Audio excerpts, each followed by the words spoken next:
C'est l'une des images les plus marquantes des 50 dernières années en Europe. En 1984, le président Mitterrand invite le chancelier Kohl à se recueillir avec lui devant les morts de Verdun. Le Français, né en 1916 pendant la bataille, a décidé de faire un geste. Dans l'émotion générale, il saisit la main de l'Allemand. Pour surmonter la haine vécue ici il y a un siècle. Le nationalisme, c'est la guerre, disait Mitterrand.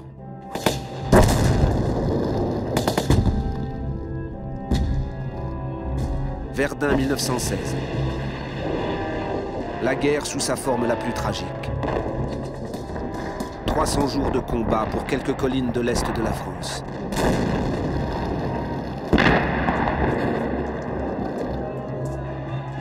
Le plus grand choc de l'histoire entre les nations françaises et allemandes, et elles seules, sans l'aide de leurs alliés.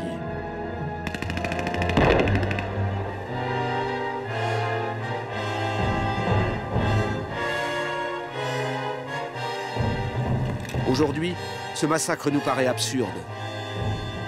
Mais les soldats, il y a un siècle, ne l'ont pas jugé absurde. Ils ont accepté de se battre. Pourquoi?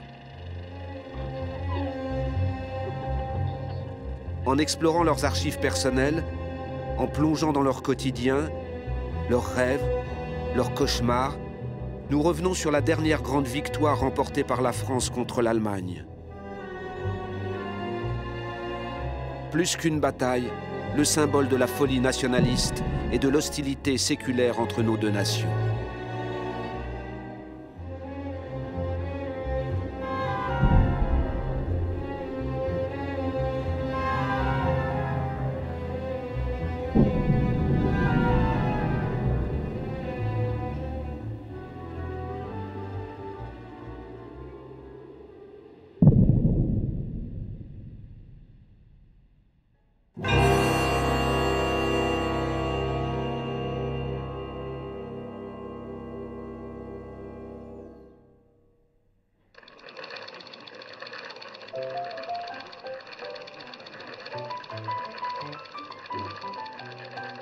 Nous sommes à la fin de l'année 1915, en pleine Première Guerre mondiale, quelque part dans la région de Verdun. Des soldats français projettent des images sur un mur, dont certaines ont été filmées dans leur cantonnement. Une drôle d'ambiance, comme s'ils étaient en vacances. Depuis 1 an et demi, ils sont en guerre. Et les Allemands ne sont qu'à quelques centaines de mètres, de l'autre côté de la colline.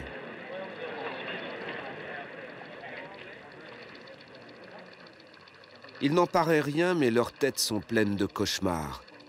L'hécatombe d'août 1914, quand, après l'entrée en guerre, ils attaquaient les Allemands en rang serré et en pantalons rouges.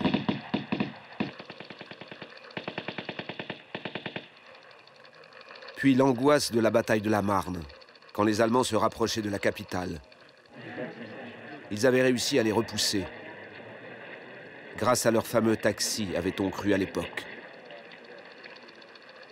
Surtout grâce au talent du général Joffre, le chef de l'armée française. Les Allemands, je les grignote, explique Joffre en 1915.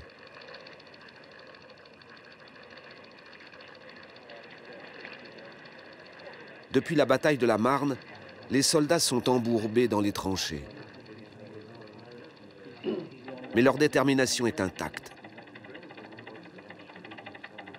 Regardez comme ils se moquent de l'empereur d'Allemagne Guillaume II, le symbole de l'esprit guerrier germanique. Et des soldats allemands, les Boches, comme ils les appellent. Avec leur casque à pointe, leur culte de la force, leur culture, loin, si loin, pense-t-il, de l'esprit des Lumières.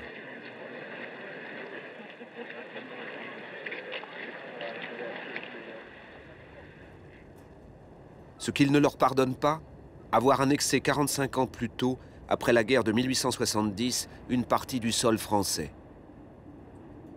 l'Alsace et la Lorraine.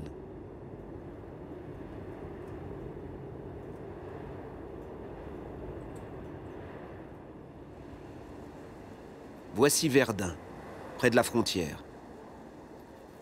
Restée française, elle n'est qu'à 60 km de Metz, qui, elle, est devenue allemande. Une histoire chaotique. Depuis que les petits-fils de Charlemagne s'y sont partagés l'Europe, il y a plus de 1000 ans, Verdun a subi 10 sièges. Le plus célèbre a eu lieu pendant la Révolution française. De l'audace, encore de l'audace, toujours de l'audace, lançait Danton le révolutionnaire aux habitants et à tous les Français pour les galvaniser face aux Prussiens.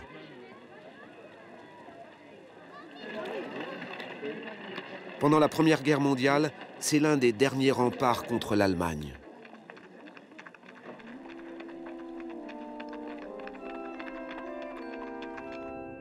Regardez cette image. En rouge, les positions allemandes. Au centre, Verdun, traversé par la Meuse. Les Français ont construit une trentaine de forts sur les collines pour protéger cette terre républicaine des invasions en provenance de l'Est. Des noms mythiques dont le monde va bientôt entendre parler. Souville, Vaux, Douaumont. Cette forteresse, qui oserait s'y frotter?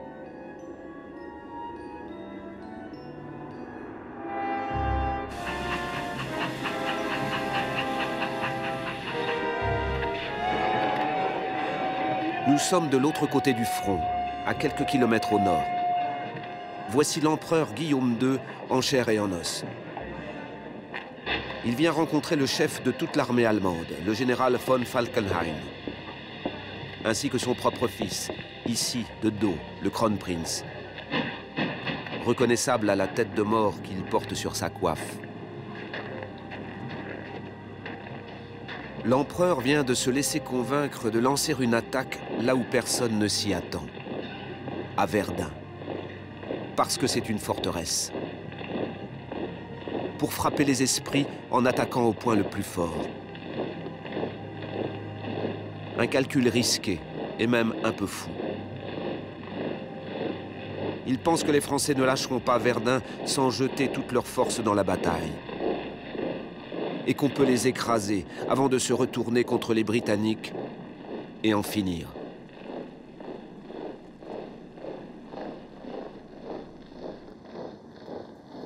Cela peut surprendre, mais en 1916, les Allemands se sentent encerclés. Et même plus encerclés que jamais. Avec leurs alliés autrichiens, ils se battent contre la moitié de l'Europe. Contre les Russes à l'est, contre les Belges et les Britanniques au nord de la France, et contre les Français un peu partout ailleurs. Depuis 1914, ils se sont limités à la défensive sur le front ouest. À Verdun, ils veulent reprendre l'initiative.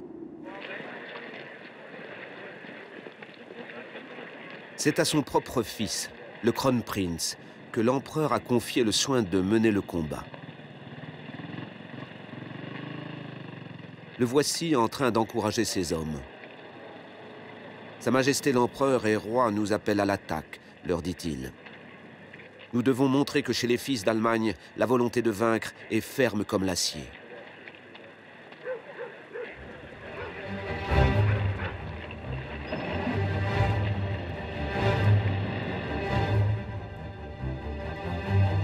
Le Kronprinz, l'homme de toutes les caricatures,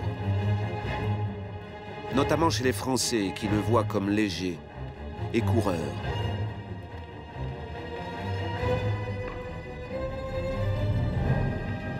Pour d'autres, c'est un être malfaisant, comme dans les légendes allemandes, une sorte de roi des aulnes, cet esprit qui attire les enfants dans la forêt où ils meurent. En réalité, cet homme qui soutiendra plus tard les nazis est l'un des piliers de la jeune nation allemande. Dans cet empire germanique, Proclamée 45 ans plus tôt en 1871 dans la galerie des glaces du château de Versailles, la monarchie incarne l'avenir du pays et l'armée son ciment.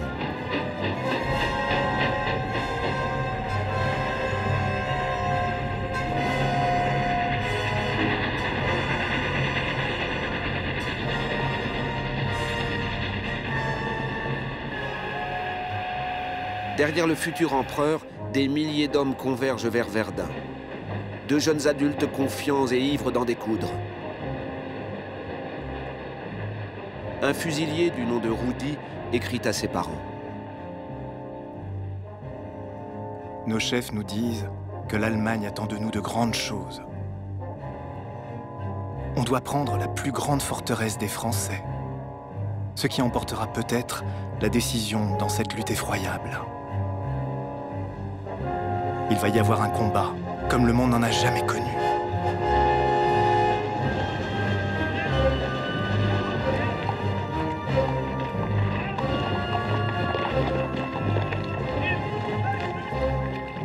Dans quelques jours, une armada déferlera sur les lignes françaises, précédée du plus grand bombardement de l'histoire militaire. Ces canons doivent pulvériser l'ennemi et l'obliger à se rendre en quelques jours.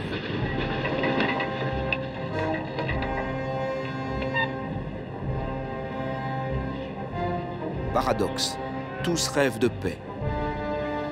Les Allemands attaquent pour se défendre, pour sortir de l'encerclement, comme l'explique un lieutenant. Si quelqu'un vous prend à la gorge et que vous n'avez plus d'air, vous vous défendez, car vous avez besoin d'air pour vivre.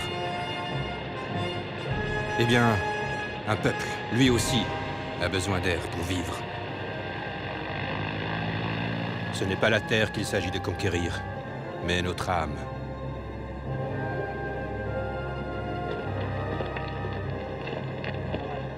« 150 000 hommes sont logés sous la forêt. Cette forêt si vantée dans la culture allemande. Pour les protéger, on leur a creusé des Stollen, des tunnels qui plongent sous la colline.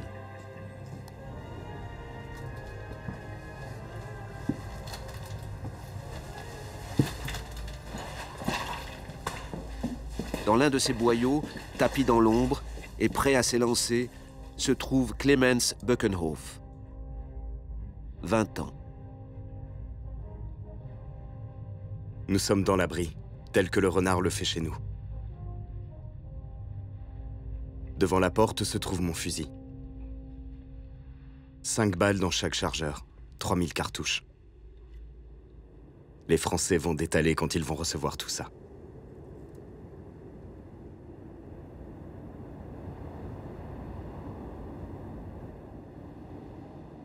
Les Français, ils ne se doutent de rien. À l'abri à l'intérieur des forts, ils se croient invulnérables. Notamment dans celui-ci, Douaumont, l'un des avant-postes du front. C'est un ouvrage ultramoderne, une sorte de ligne Maginot avant l'heure qui a coûté des milliards aux contribuables. Cette ville souterraine peut abriter 1 millier de combattants. Le 19 février, 2 jours seulement avant l'attaque allemande, un soldat du nom de De Bloch écrit « Tout le monde autour de moi commence à se faire à l'idée que la guerre sera finie en mars. » Aveuglement collectif. D'ici une semaine, il aura été tué. Et Douaumont aura été conquis.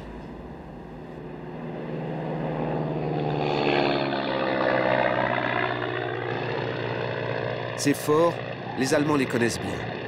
Depuis des mois, leurs pilotes les prennent en photo. Un certain Hermann Göring, par exemple, l'un des futurs dignitaires nazis, pilote de reconnaissance à Verdun.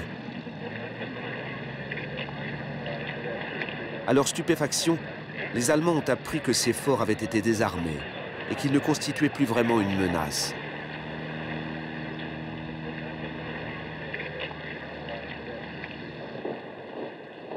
C'est l'une des décisions les plus incompréhensibles de la Première Guerre mondiale. L'une des erreurs de Joffre, le commandant en chef de l'armée française. Elle a coûté la vie à des milliers de soldats.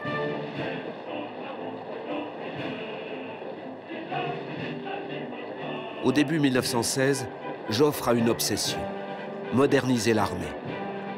Pour lui, les forts de Verdun sont déjà périmés, ils ne servent à rien et leurs canons seront plus utiles dans les unités mobiles lors des prochaines offensives. Il a décidé que les forts seraient désarmés. Et personne n'ose le contredire, pas même le gouvernement. Auréolé de sa victoire sur la Marne, Joffre mène la guerre à sa guise, sans contrôle du pouvoir politique.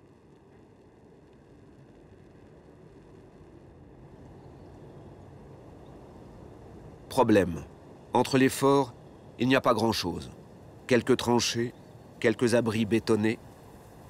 Sans les forts, Verdun devient le maillon faible du front. Sur place, un Français, un seul, ou presque, a compris ce qui se préparait.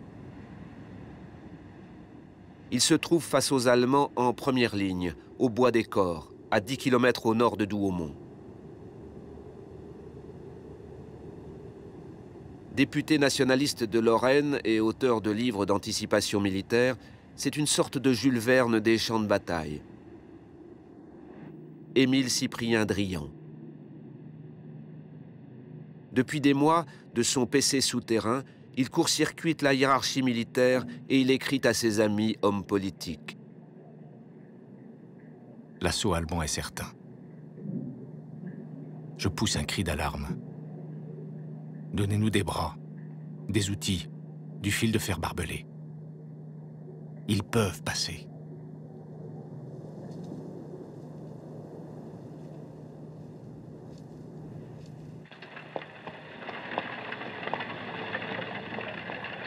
À Paris, ses collègues commencent à s'inquiéter. Des sénateurs, comme Clémenceau, à la commission de l'armée. Paul Deschanel, le président de l'Assemblée nationale, à qui il écrit en 1915. Il écrit aussi à Gallieni, le ministre de la Guerre, un héros de la bataille de la Marne. Et Gallieni demande des explications à Joffre, son subordonné. Mais Joffre le prend mal. Il menace de démissionner si on ne lui fait pas confiance. Pour lui, la vraie bataille aura lieu sur la Somme, où il lancera bientôt une offensive avec les Britanniques. À Verdun, dit-il, vous ne serez pas attaqués.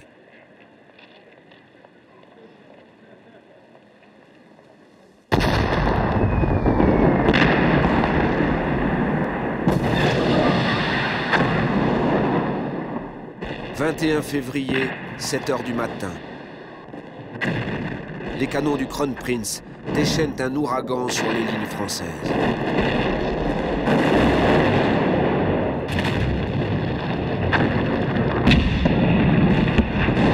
Un artilleur allemand raconte. Le bruit est indescriptible. On n'arrête pas de tirer. On dégouline de transpiration. On fait sortir des canons tout ce qui est possible.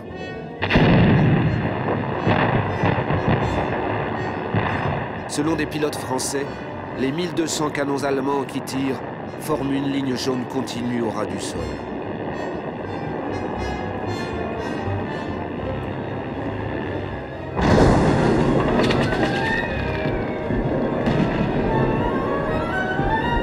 Voici le Bois des Corps, où se trouve Drian.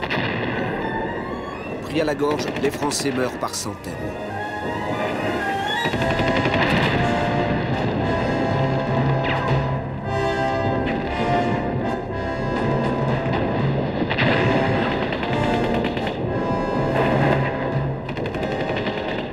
Peu d'images nous sont restées des premières heures.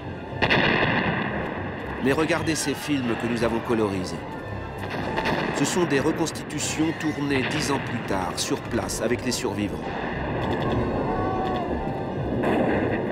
On ne s'entend plus, explique l'un d'entre eux. Les yeux s'exorbitent, tout chavire.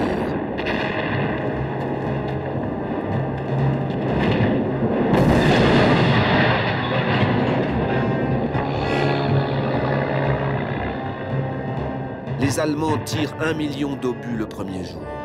Du jamais vu. C'est le feu roulant. Trommelfeuer en allemand.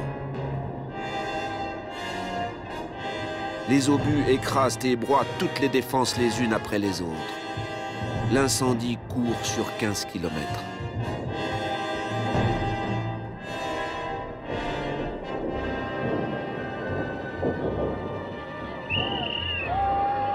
« 16 heures. Plus de 30 000 Allemands se ruent vers les tranchées françaises.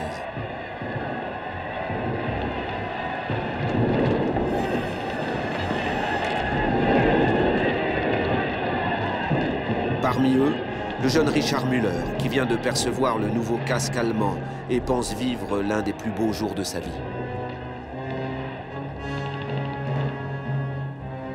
On pousse des hurrahs du feu de Dieu. On est si heureux. Le commandant nous a dit, vous courez en descendant la pente et vous foutez les Franzmann à la porte.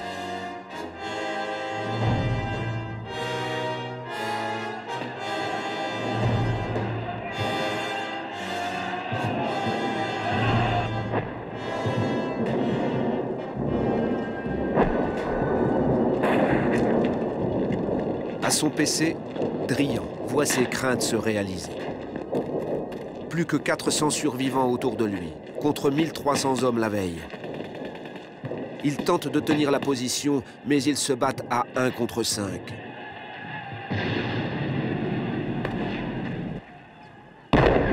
Drian lui-même est frappé d'une balle en pleine tête en secourant l'un de ses soldats. Dans un climat de fin du monde, un lieutenant note que le découragement s'empare des chefs comme des soldats. Il ne reste plus qu'à sauver la face, dit-il, avant l'écroulement final.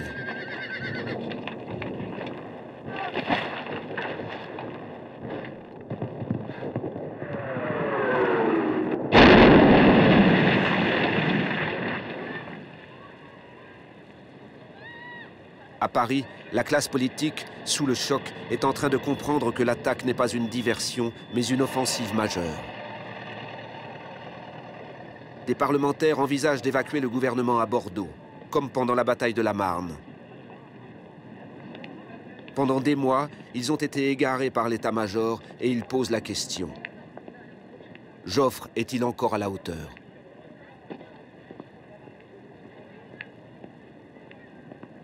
Aristide Briand, le chef du gouvernement, ici avec un chapeau melon, le prévient. Toute perte du territoire national est insoutenable. Et il menace. Si Joffre fait évacuer Verdun et ordonne la retraite, il sera immédiatement limogé avec tout son état-major. Perdre Verdun, ce serait une catastrophe parlementaire, estime le pouvoir.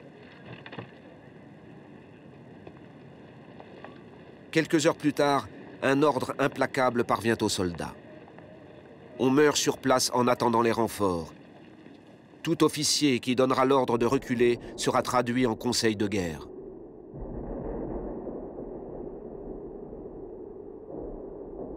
Un ordre qui tombe à plat. La plupart se battent comme des lions. En 5 jours, le rouleau compresseur allemand perce les premières lignes, écrase tous les villages jusqu'à celui de Douaumont en contrebas du fort. C'est là que se trouve un certain Charles de Gaulle, 25 ans. Il est blessé d'un coup de baïonnette et fait prisonnier.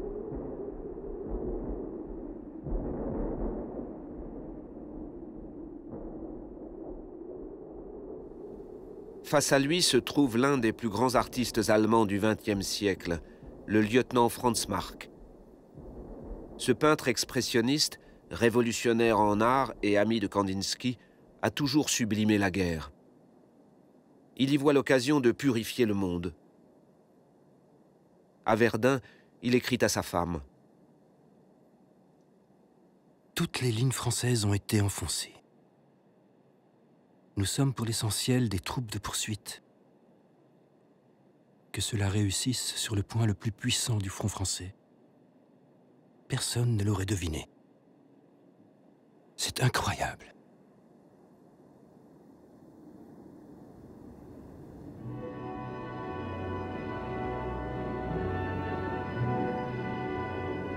Mais le plus incroyable est à venir.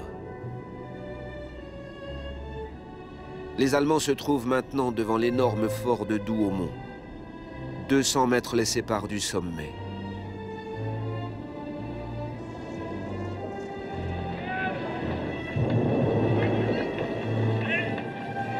Le 25 février, une poignée de soldats du Brandebourg décide de tenter un coup, sans en avertir ses chefs. Regardez cette reconstitution. C'est l'un des plus beaux faits d'armes de la Première Guerre mondiale. On y voit, sous les obus, à la tête de ces hommes, le capitaine Haupt, l'un des futurs héros de l'Allemagne, se faufiler dans les barbelés et sauter dans les fossés du fort.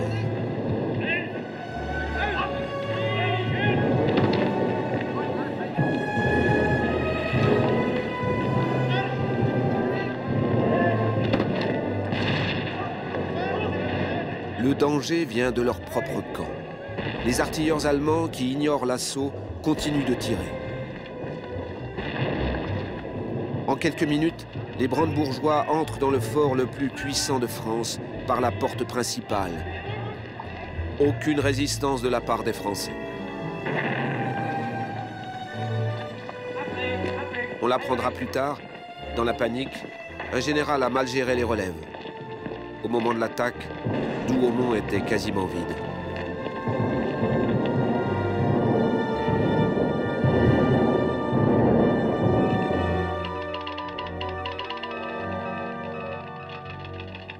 À Douaumont, les Allemands démontrent leur volonté de vaincre, comme le voulait le Kronprinz. Alors que la nouvelle fuse vers l'Allemagne, que toutes les cloches se mettent à sonner et que les enfants sont dispensés d'école, une jeune mère à Fribourg écrit à son mari sur le front.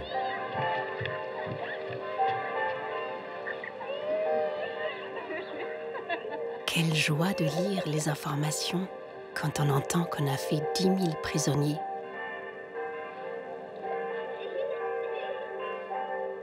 Que va-t-il se passer maintenant à Verdun ?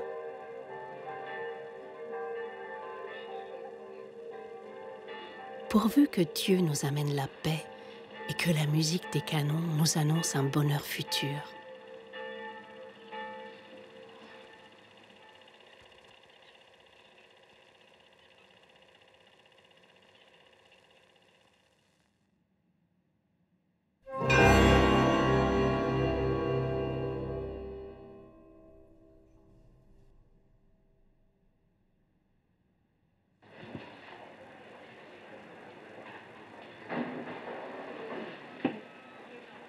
Une France meurtrie, au bord du gouffre. Un désastre, comme en regorge l'histoire de France.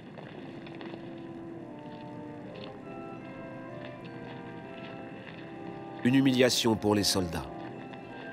Celle de voir les Allemands, après 5 jours de bataille, prêts à déferler sur le pays. Comme 45 ans plus tôt, lors de la guerre de 70.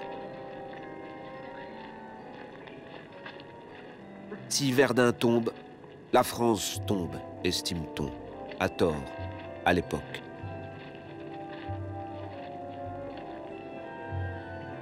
Tous à l'arrière n'en prennent pas encore la mesure. Trop de propagande. Les nouvelles ne passent qu'au compte-gouttes. Dans la presse française, la perte de Douaumont est évacuée en quelques lignes.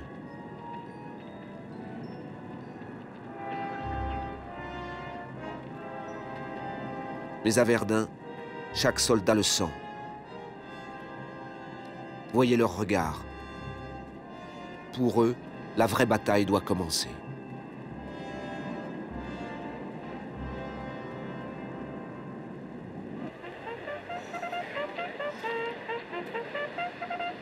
C'est à ce moment qu'apparaît un nouveau personnage, inconnu du grand public. Philippe Pétain. Joffre fait appel à lui en urgence, car c'est un stratège. Il commande la 2e armée française.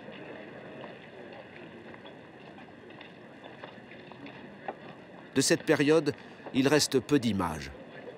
Mais on peut voir Pétain sur ses films tournés 1 an plus tard. Un homme distant, mais respecté des soldats. Il déteste les offensives à l'ancienne, menées pour la gloire. C'est l'homme de la défensive. Et c'est lui qui va défendre Verdun.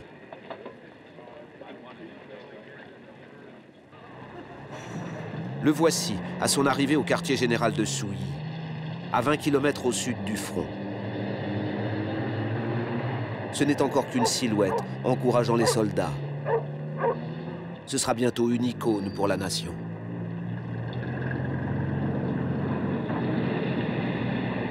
L'urgence, alimenter le front pour enrayer l'attaque allemande. Une tâche qui semble perdue d'avance.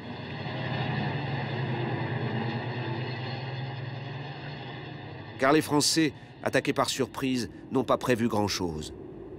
Une seule route, qui vient d'être élargie, relie Bar-le-Duc à Verdun. Elle est doublée d'une voie de chemin de fer à petite capacité, en disproportion criante avec le front allemand et son réseau de 14 voies ferrées.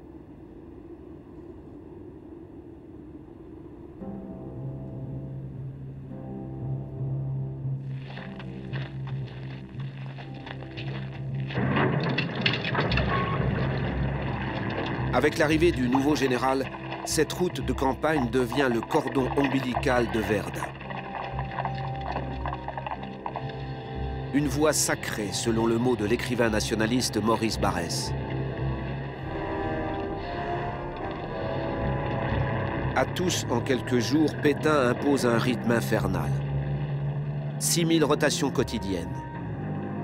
Un trafic qui ne s'arrête jamais.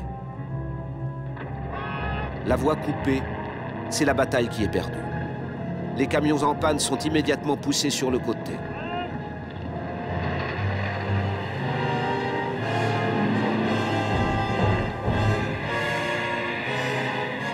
Jour et nuit, des milliers de terrassiers creusent des carrières dans les champs voisins pour consolider la route.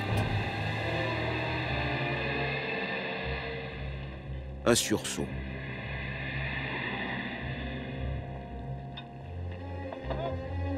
Dans l'un de ces véhicules se trouve le lieutenant Joubert, jeune avocat de Charleville. Les camions contiennent une foule fiévreuse, des hommes tassés, aux haleines chaudes, aux yeux brillants. C'est la grande route historique de Reims à Metz. Le meilleur sang de France y passe.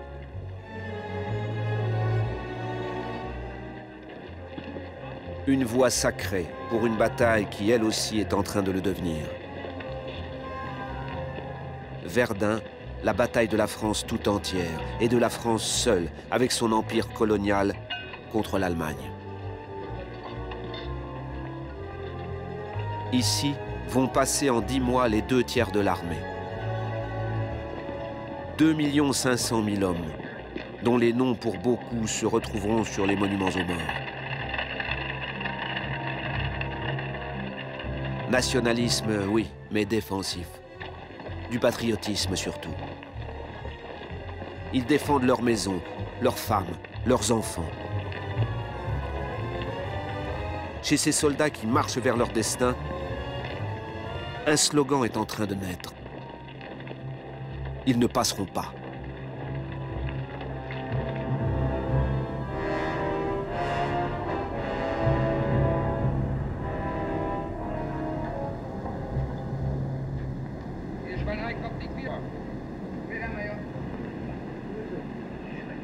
Retranchés derrière les murs de Douaumont, les Allemands se rendent-ils compte de ce qui est en train de se jouer?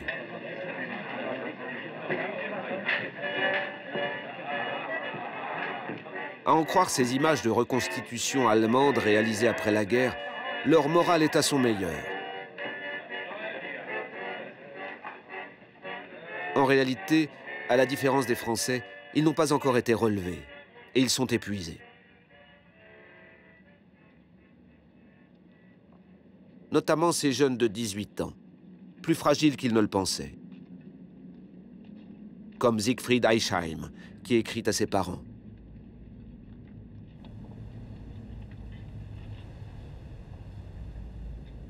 Je suis envahi par de terribles pensées. Mes jambières sont pleines de sang. Pas le mien, celui du numéro 6 qui marchait devant moi. Tout est froid. On entend les gouttes tomber du plafond. J'ai des démangeaisons sous les bras. Putain de merde, c'est des puces.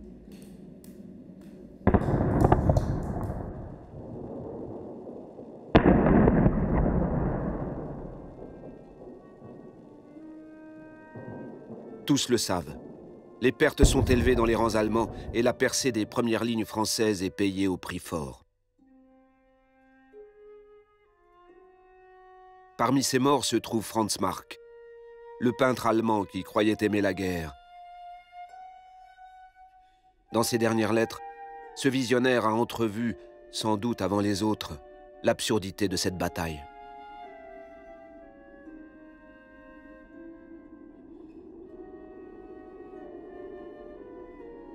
Je ne vois rien d'autre que le spectacle le plus épouvantable qu'un cerveau humain ait pu imaginer. On ne cesse de ruminer la même énigme mystérieuse. Comment cette guerre est-elle possible?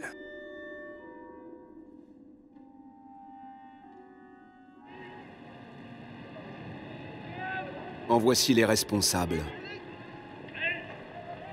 Le Kronprinz et son père, l'empereur Guillaume II, au quartier général allemand de Stenay.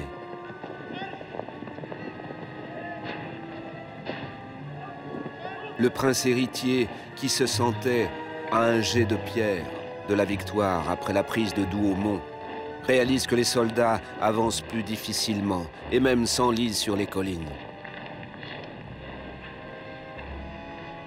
Déjà 25 000 Allemands morts, blessés ou disparus. Mais les deux hommes s'entêtent et maintiennent le cap. Surtout, ne pas perdre la face. Voici le champ de bataille, tel qu'ils le voient. Un immense brasier où se déchirent des centaines de milliers d'hommes.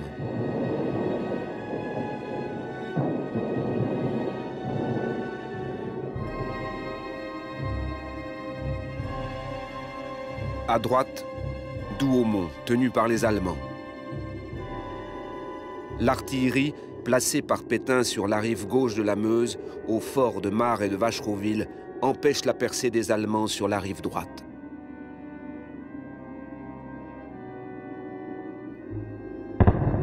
S'ils veulent prendre Verdun, les Allemands doivent détruire ces canons. Mais pour cela, il leur faut s'emparer de deux collines qui se trouvent sur leur chemin. La côte 304 et le Mort-Homme.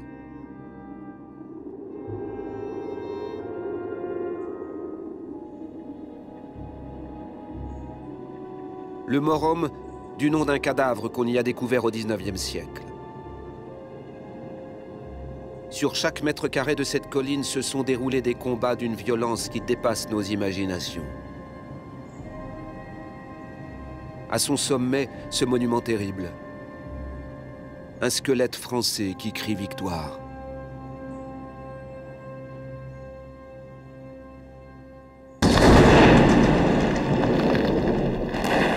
Le 6 mars, pour relancer l'offensive, le Kronprinz lance ses soldats vers le sommet. Très vite, ils sont cloués au sol. Devant eux, la montagne entre en éruption.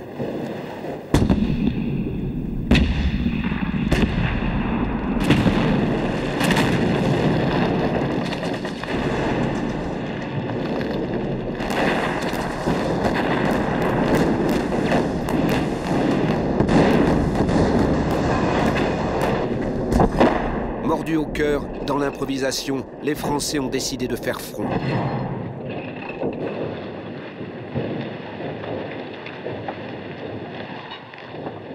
À ces soldats qui se dirigent vers le Mort-Homme, un général explique. Je n'ai pas à vous cacher la vérité. Nous avons été surpris. Je n'ai pas à vous cacher les fautes. Nous avons à les réparer. La situation était désespérée. Elle n'est pas encore établie. Ne me demandez pas de matériel. J'en ai pas. Bon courage, messieurs.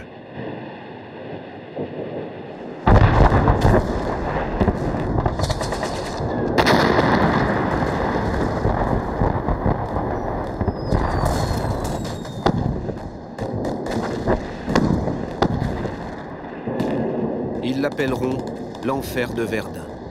La même expression pour les deux camps.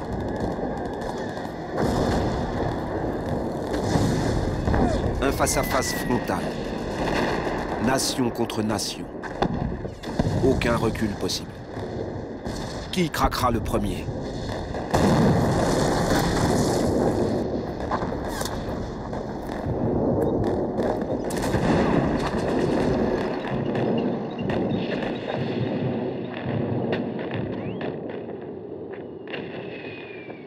C'est ici, au Mort-Homme, au mois d'avril, que bascule la bataille.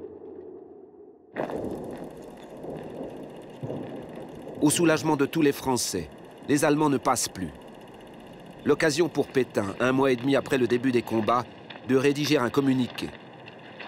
Le plus célèbre de la Première Guerre mondiale. Le 9 avril est une journée glorieuse pour nos armes. Les assauts furieux des soldats du Kronprinz ont été partout brisés. Fantassins, artilleurs, sapeurs, aviateurs de la 2e armée ont rivalisé d'héroïsme. Honneur à tous. Les Allemands attaqueront sans doute encore. Que chacun travaille et veille pour obtenir le même succès qu'hier. Courage, on les aura.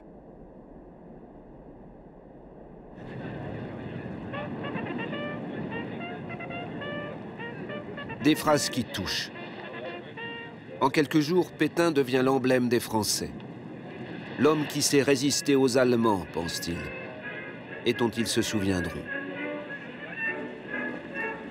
Ils ne passeront pas, on les aura, passeront pas. Nos poilures résolues sont trop braves. Les Français ne sont jamais esclaves. Des têtes de poche aux appétits cruels et sages. Ils ne passeront pas, on les aura. Un tournant. Pour ces soldats français, la bataille entre dans une nouvelle phase. Chez eux, l'humiliation s'estompe. Mais pas la haine. Contre les Boches. Ceux-là, par exemple, qui se rendent et sont jugés responsables du massacre.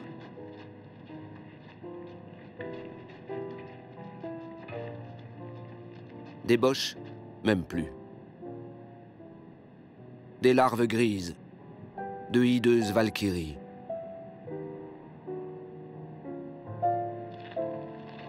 Chez beaucoup de Français s'installe un discours exterminateur qui nous en rappelle d'autres, et dont on trouve peu de traces chez les Allemands de l'époque. « Supprimons la race », s'écrie un poilu 3 fois blessé à Verdun. « Qu'il n'en reste pas de traces ».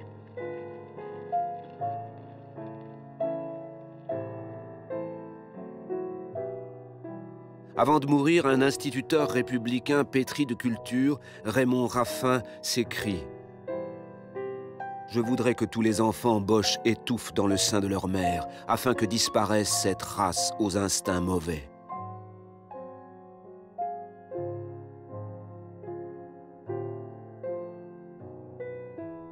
Les Allemands, eux aussi, changent. En sens inverse. Oubliez l'arrogance du début. Sur ces prisonniers, les Français saisissent des lettres désenchantées. « Nous avons été gravement trompés par nos officiers », écrit le jeune Karl Gartner à sa mère. Un soldat accuse. « Nous voudrions voir sur le front tous ces messieurs qui sont responsables de la guerre. Si c'était le cas, nous aurions la paix depuis longtemps. »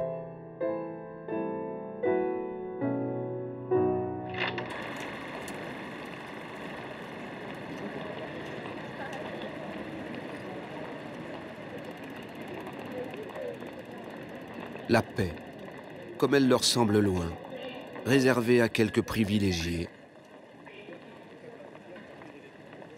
Voici l'arrière, le nord de l'Allemagne, à 800 km. Difficile d'imaginer que ce film, tourné avec humour, date de la bataille de Verdun. Ce chirurgien, jugé indispensable à l'arrière, filme sa vie paisible. Est-il bien sûr que nous sommes en guerre?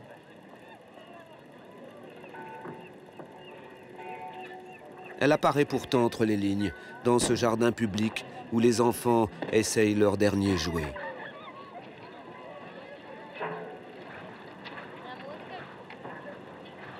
Ou ici, sur le lac.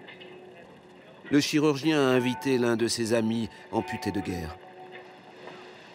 Sa blessure, ils font mine d'en rire. Mais qui est dupe?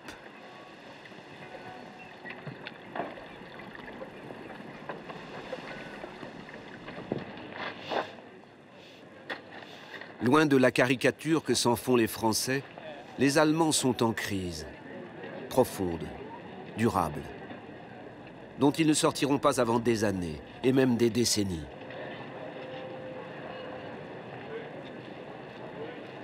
Depuis 1914, les Alliés imposent un blocus naval et plus personne ne mange à sa faim.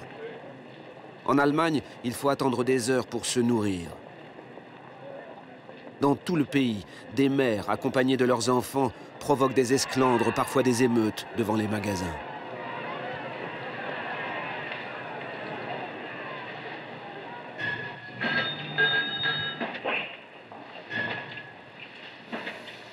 La plupart travaillent dans les usines. Malgré la censure postale, chez elles, le doute s'installe.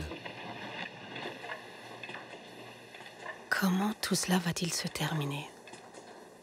Dans le journal, on raconte que l'attaque sur Verdun est un échec et que les Français sont déjà en train de crier victoire. Hilda me dit qu'on accueille à l'hôpital beaucoup de blessés, pris de spasmes nerveux.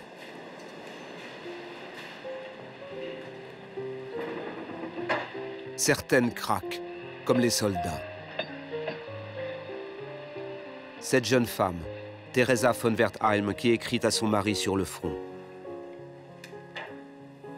Mon cher mari, si quelque chose devait arriver, alors ma vie s'éteindrait. Je me sens si seule. Et pourtant, je ne supporte plus personne. Même les enfants.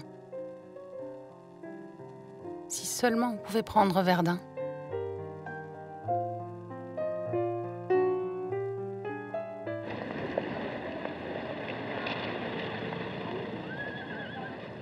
Devant la bataille qui s'éternise, une contestation politique, souterraine et inconnue des Français, commence à émerger.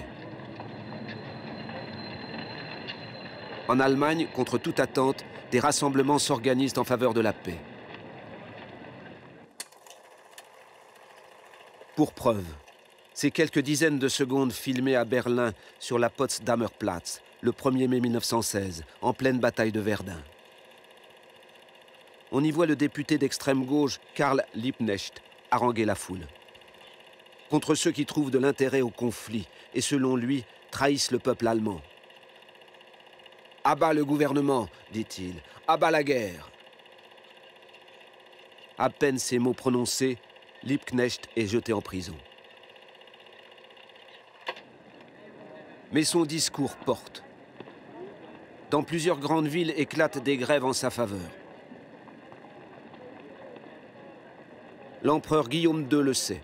Pour lui, chef de la jeune nation allemande, une menace vient d'apparaître. Celle du divorce avec son peuple.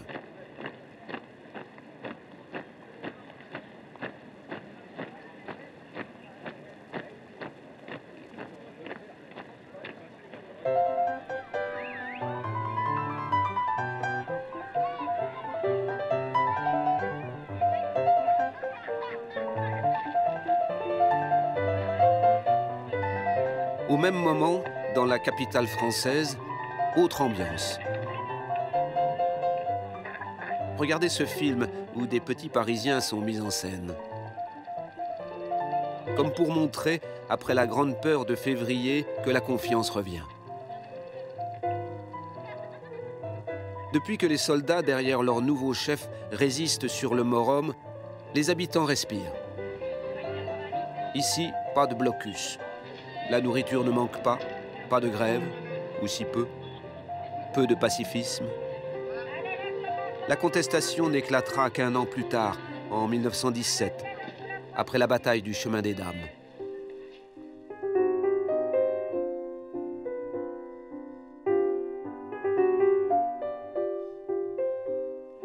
Pour la plupart des Français, comme ces Parisiens qui contemplent aux Invalides les trophées pris à l'ennemi, la paix est impossible.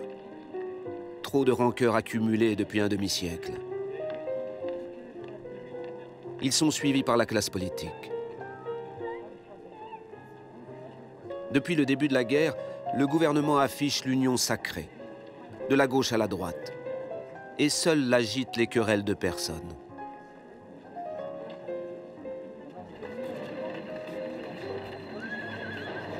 Des militaires de passage l'observent pourtant avec amertume.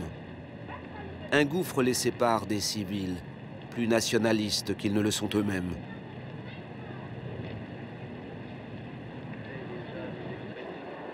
Réalisent-ils, ces Français qui continuent de vivre, que 60 000 hommes ont déjà disparu à Verdun et qu'à 250 km de là, sur les collines, un soldat meurt toutes les 2 minutes?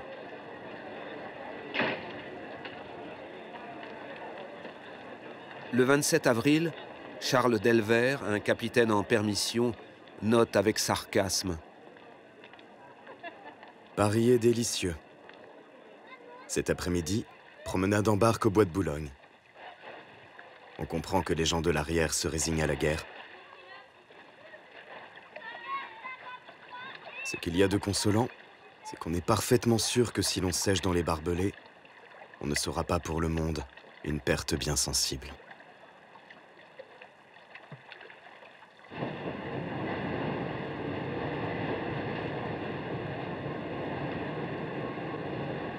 Au printemps 1916, alors que beaucoup d'Allemands espèrent la fin de la bataille, la plupart des Français rêvent d'une revanche éclatante à Verdun. Ils vont être servis.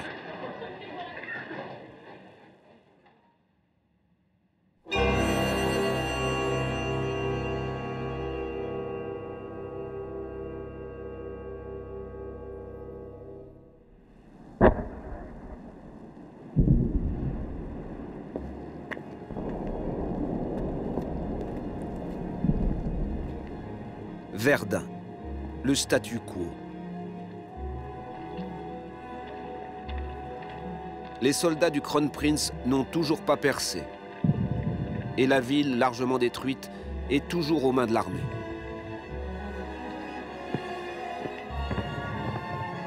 D'évidence, un succès pour la France. Dans une bataille d'usure, une partie nulle est une victoire pour la défense. Alors que l'on continue à se battre sur les collines, des délégations du monde entier se rendent à Verdun pour célébrer la résistance de tout un peuple.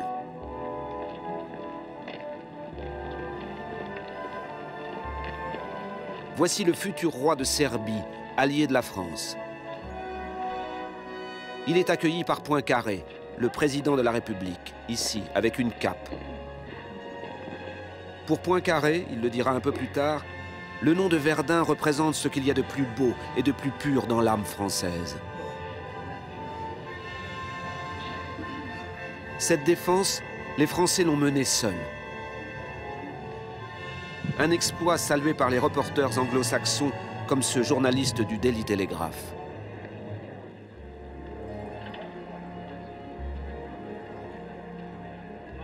On sent à Verdun une sorte d'intense satisfaction. Un chef-d'œuvre semble y avoir été achevé. C'est à Verdun que le peuple français s'est retrouvé et qu'il est enfin sorti des ténèbres qui l'entouraient depuis 45 ans.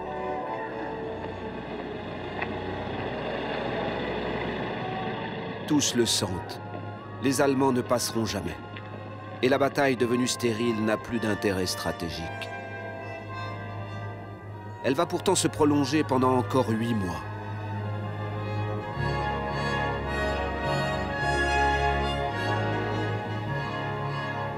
Pour comprendre, regardez cette statue de Rodin, érigée sur les bords de Meuse après la guerre.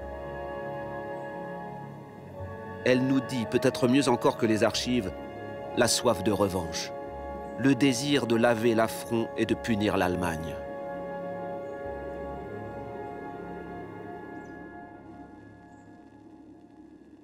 Joffre, l'homme qui ne croyait pas à l'attaque allemande, commande toujours l'armée française. Et il veut se racheter. Il a décidé de ne plus se contenter de défendre, mais de contre-attaquer. Le gouvernement, toujours aussi faible, le laisse faire.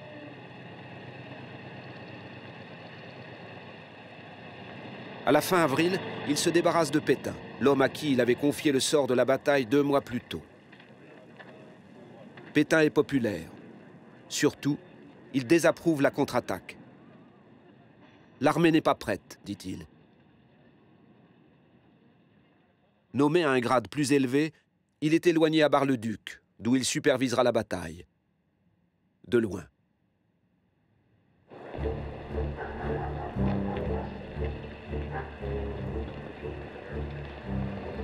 À sa place, à la tête de l'armée de Verdun, Joffre nomme son exact contraire. Un officier fringant qui brûle d'en découdre. Le général Nivelle. Et il lui donne un bras droit en acier trempé, Mangin. On dit de lui que c'est un mangeur d'hommes, peu soucieux du sang des soldats.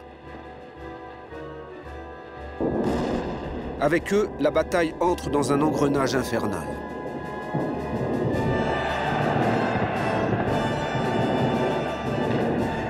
Le 22 mai, ils lancent leurs hommes vers Douaumont, le fort abandonné 3 mois plus tôt dans la honte.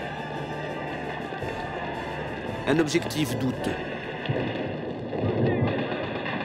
Ils savent que sa reconquête ne permettra pas de percer vers l'Allemagne. Le terrain est trop verrouillé par l'artillerie. Mais ils veulent une victoire.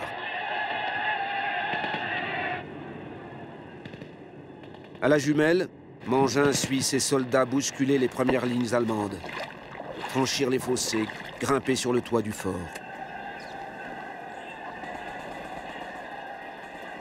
Et tomber comme des mouches.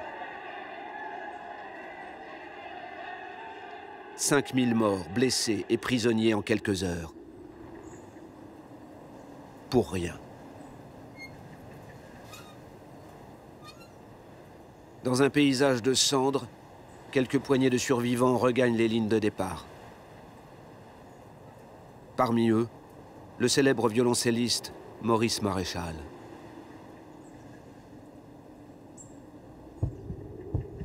Douaumont est pris.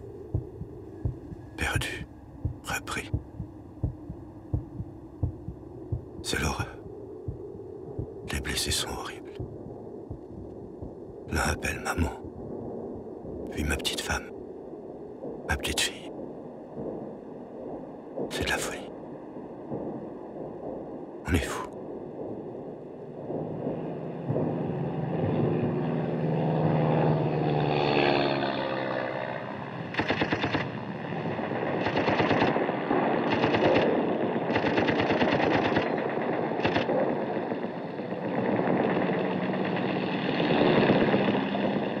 En réalité, c'est la bataille qui est devenue folle. Une bataille d'orgueil, d'ego, de prestige.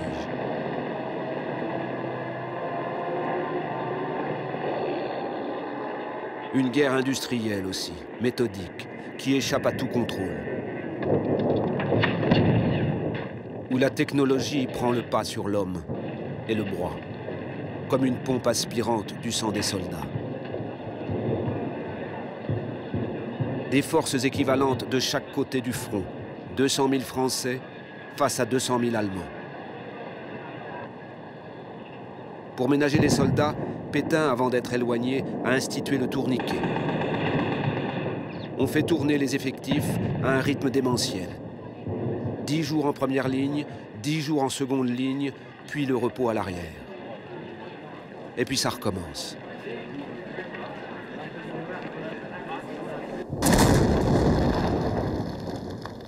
C'est là, en première ligne, que se trouve le capitaine Delver, l'homme du bois de Boulogne. On a l'impression d'être l'animal qu'on pousse à l'abattoir, écrit-il sur un carnet, en voyant mourir ses hommes les uns après les autres. 60 millions d'obus, 1 tonne d'explosifs au mètre carré.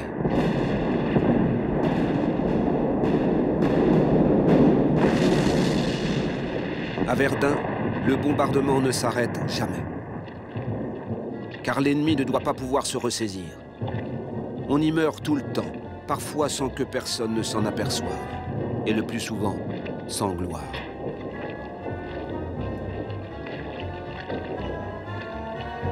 Inimaginable.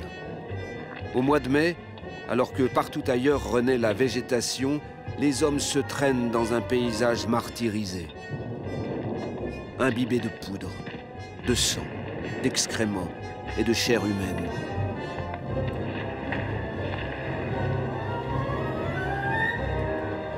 Il arrive que les soldats se noient dans les trous d'obus. Quelques heures avant sa mort, Louis Hébrard, 20 ans, envoie à sa famille une lettre sur laquelle il colle un morceau de boue. Un peu de boue du bois d'Avocourt. Goûtez et comparez. Dans le boyau, il y a de 25 à 30 cm de boue. Il paraît que c'est peu. Nous sommes complètement recouverts. Les chaussures, les bottes, les genoux, la culotte, le casque. Sur les mains, on a des écailles qui tombent au fur et à mesure qu'elles sèchent.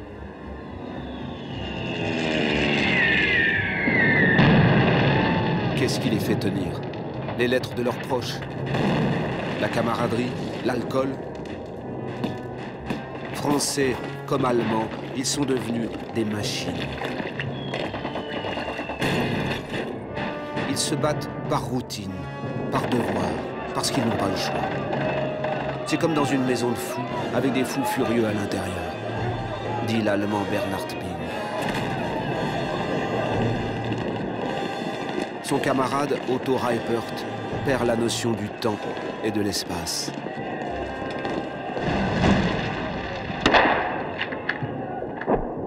Je ne vois rien. Je n'entends rien. Je ne ressens rien. On ne peut plus s'arrêter. On continue. En avant.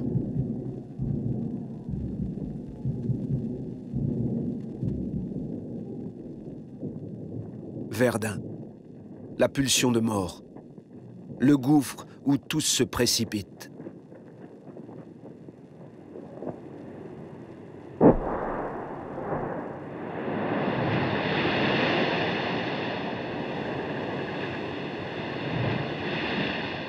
À l'approche de l'été 1916, l'Allemagne est en difficulté sur tous les fronts. En mer du Nord, elle choisit d'attaquer la flotte britannique pour briser l'encerclement. La bataille du Jutland, un nouveau choc frontal qui se termine là aussi par une partie nulle. Et le blocus continue. Pire encore.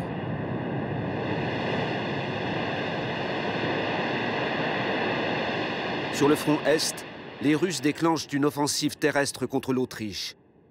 Falkenhayn, le chef de l'armée allemande, espère la contenir. Mais il sait qu'à l'ouest, les Français et les Britanniques s'apprêtent eux aussi à attaquer, dans la Somme, au nord de la France. Il a apparemment la confiance de l'empereur, mais il est critiqué. Plus seulement par l'extrême gauche, mais par les militaires.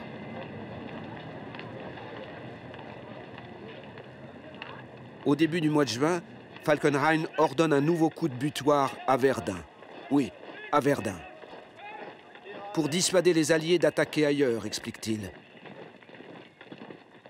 Mais personne n'y croit. Pas même le Kronprinz. Pour lui, cette bataille est devenue irrationnelle. Dans mon fort intérieur, expliquera-t-il, j'étais absolument opposé à ce qu'on poursuive l'offensive. Mais je devais obéir aux ordres et je me suis efforcé de me donner l'apparence d'une grande confiance.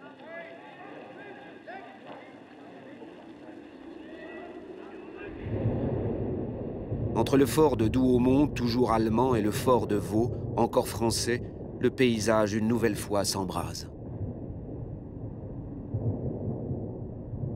Regardez cette image de reconstitution, réalisée d'après un scan par rayon laser du champ de bataille. Elle nous montre les réseaux de tranchées, les milliers de trous d'obus, et les Allemands qui descendent les ravins et remontent les pentes. Braves soldats tout de même que ces gens-là, note le capitaine Delvert, qui se trouve sur ces collines.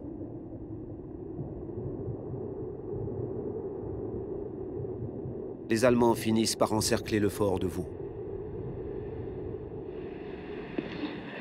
À l'intérieur se trouvent 400 Français, privés d'eau et à court de munitions.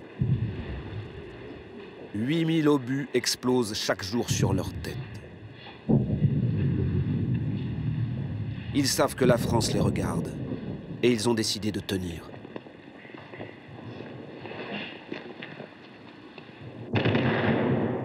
Le 4 juin, les Allemands prennent pied sur le fort, et ils y entrent. Pour eux aussi, une question de prestige.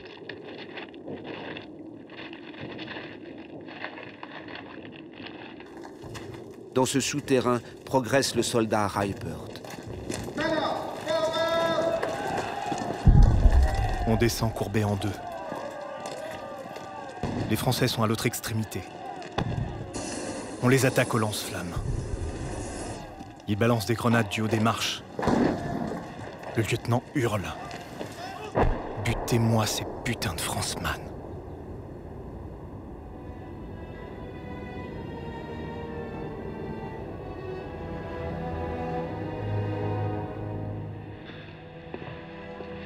Les Français finissent par se rendre, et les Allemands, avec lesquels ils viennent de s'entretuer, leur présentent les armes, par respect.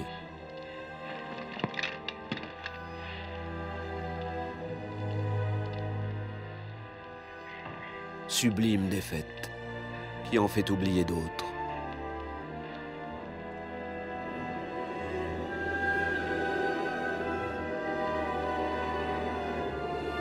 On pourrait en rester là, mais ce n'est pas ce qui se passe. Car les Allemands, avec la prise de Vaux, ont dégagé la route vers la colline suivante, là-bas au fond, et vers le fort suivant, Souville.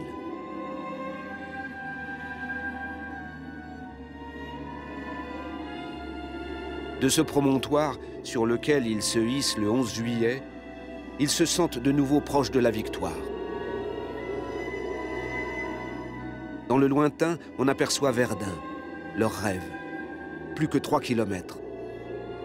Jamais, pourtant, ils n'iront plus loin. Trop d'obstacles encore sur leur route. Comme ce village totalement rasé, fleuri, pris et repris une dizaine de fois en 2 semaines. Une caricature de la bataille, héroïque et vaine.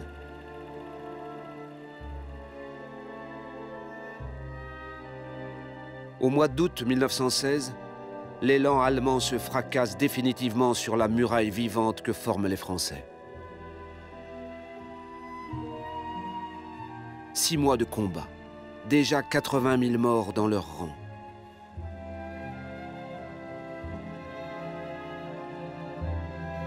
Comme beaucoup de ses camarades, le jeune écrivain Arnold Zweig, 29 ans, se sent sacrifié.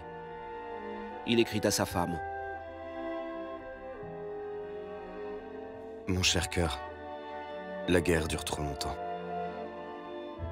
Encore un effort, disaient les chefs. Ils l'ont dit en mars, ils l'ont dit en avril, ils l'ont dit en juin. Des renforts sont arrivés, avec des hommes toujours plus jeunes. L'infanterie s'est ruée dans la chair des Français, donnant elle-même sa chair, son intelligence et sa vaillance. On leur a dit qu'ils défendaient la patrie, et ils l'ont cru. Et puis on s'est aperçu que ça ne marchait pas. Qui commis la faute.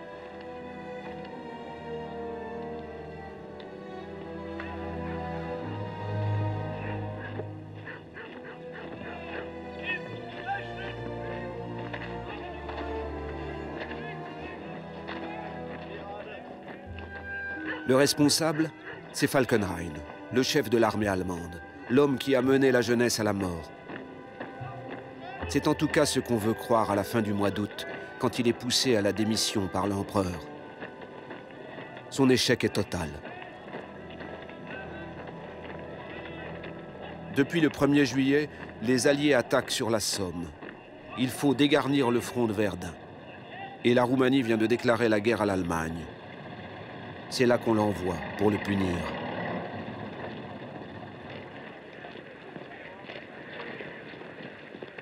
À sa place sont nommés 2 généraux, Ludendorff et Hindenburg, des héros populaires venus du front de l'Est. Hindenburg, à gauche, deviendra président de l'Allemagne dans l'après-guerre. En quelques heures, les nouveaux chefs décident de renoncer à Verdun. Cette bataille que les Allemands voulaient décisive et qui n'aura fait que réveiller l'ardeur des Français.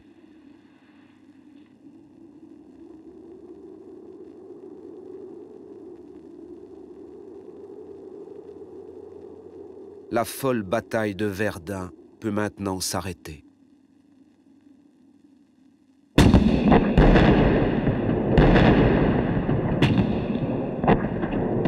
Mais c'est Verdun. Elle ne s'arrête jamais.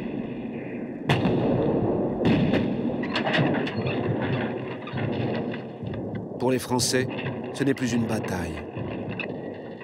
C'est devenu un mythe. Une lutte existentielle pour la survie de la patrie.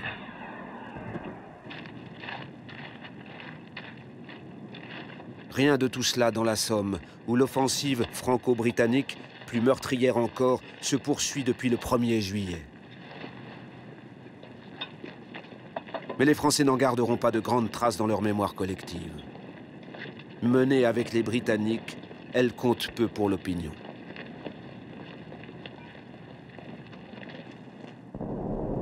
C'est ici, dans la glaise de Verdun, que les Français veulent leur revanche. Officiellement pour sécuriser la place. En réalité, pour le prestige. Elle va coûter la vie à 47 000 Français supplémentaires.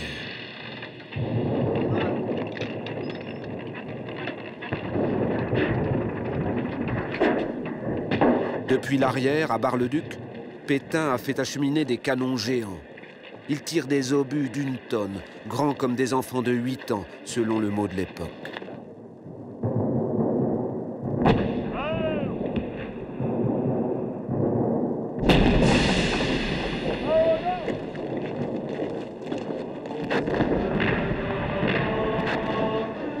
Et il pulvérise les Allemands, au nom de la liberté.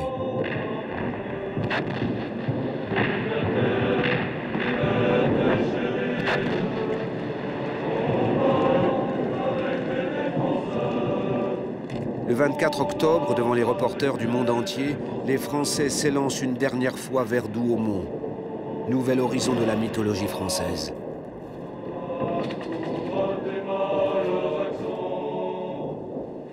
Et le fort, 9 mois après sa capture par les Allemands, est repris, définitivement.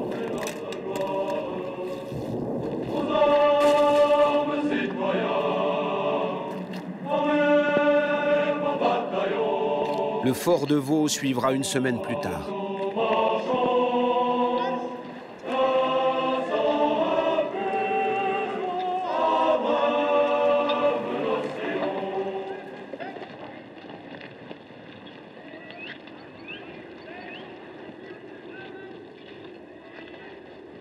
À Verdun, 140 000 Allemands sont morts. 190 000 ont été blessés. Pour une bataille qui n'a pas changé le cours de la guerre. C'est un peu moins que les Français, avec 160 000 morts et 210 000 blessés.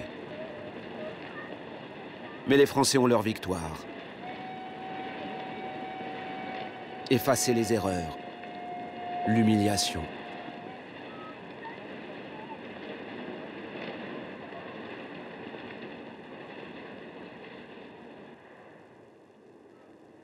À Douaumont, un aviateur, Bernard Lafont, s'écrie « Que je suis heureux.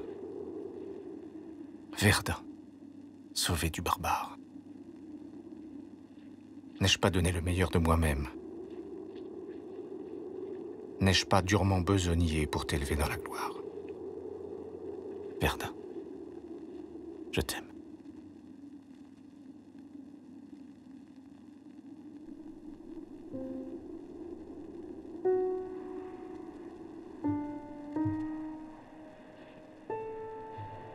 En décembre 1916, au retour de la neige, la bataille est officiellement terminée. 10 mois de combat. Il en faudra encore 8 pour reconquérir le bois des Corps et le Mort-Homme. Et surtout, 2 ans pour terminer la guerre.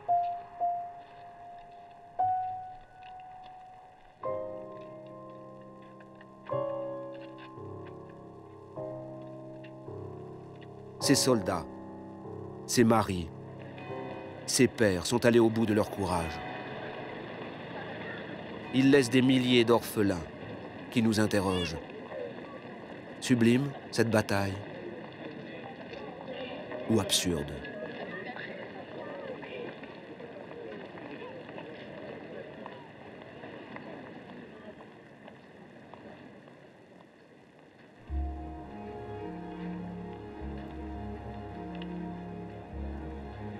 Ces acteurs auront marqué le XXe siècle. Fin 1916, Guillaume II lance une offre de paix.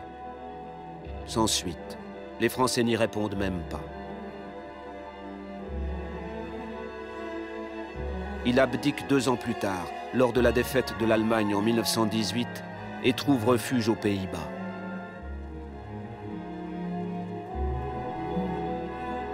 À la fin de la bataille, Joffre est écarté du commandement suprême. Amer, on le nomme maréchal et membre de l'Académie française. Et on le remplace par Nivelle, puis Pétain, le vrai vainqueur de Verdun pour les soldats.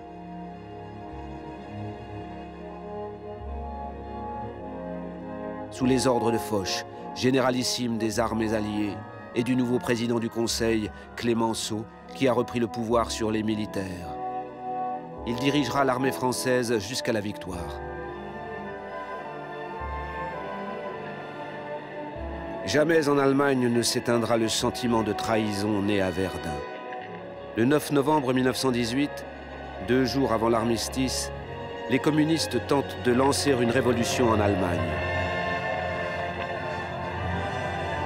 Avant que leur chef, Karl Liebknecht, l'homme qui déjà manifestait en 1916, ne soit assassiné par l'extrême droite.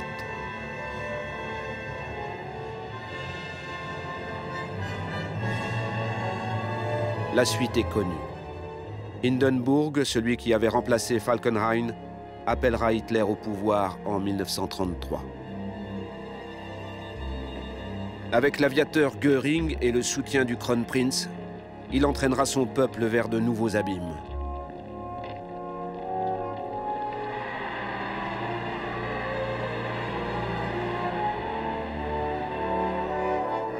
Il parviendra à s'entendre avec Pétain, l'homme qui à Verdun leur avait barré la route.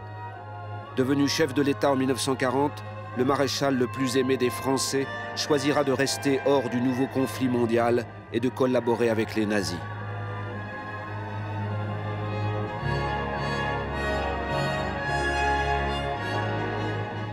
Au même moment, un nouveau général, Charles de Gaulle, lui aussi ancien de Verdun, entrera en résistance et dans la légende. Consiste à continuer la guerre